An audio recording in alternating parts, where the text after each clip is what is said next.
Well, I don't know. We're going to look at it. A lot of people have asked me that question. The nagging question ahead of President Donald Trump's trip to the crucial election battleground state of Michigan on Thursday was whether or not he'd wear a protective face mask, first to a meeting with African-American leaders to discuss vulnerable populations hit by the coronavirus. Very exciting being here. Then to a Ford Motor plant that now makes ventilators and personal protective equipment.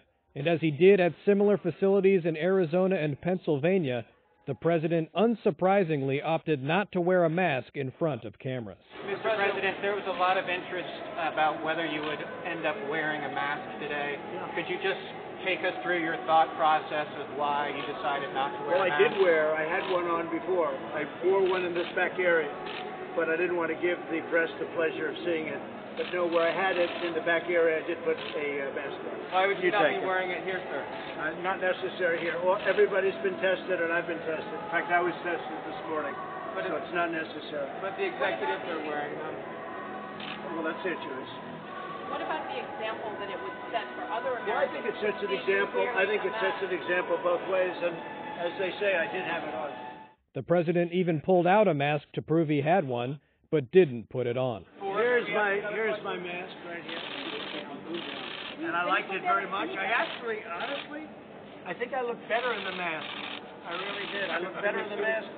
But I'm making a speech, so I won't have it now. But I did have it on right here, and I think some of you might have gotten a shot. Thank you very much. Mr. Ford, can you confirm that the president was told it's okay not to wear one in this area?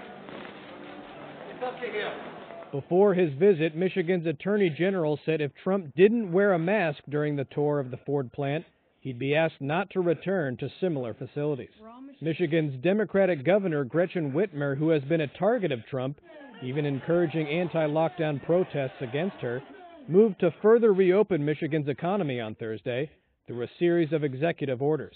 On Wednesday, Trump threatened to withhold federal funding from her state, which has been hit by devastating floods, because of a plan to expand mail-in voting, but later appeared to back off that threat. I don't think it's going to be necessary. At the Ford plant, Trump also said he would not close the country if the U.S. was hit by a second wave of the coronavirus. We're going to put out the fires. We're not going to close the country. We're going to put out the fires. And the president said he wants to stage campaign rallies at outdoor sites until the pandemic settles down. With little more than 5 months left until the election, Trump is behind Democratic rival Joe Biden in national polls, and in some battleground states, including Michigan, which he won in 2016. We got to get back to the rallies.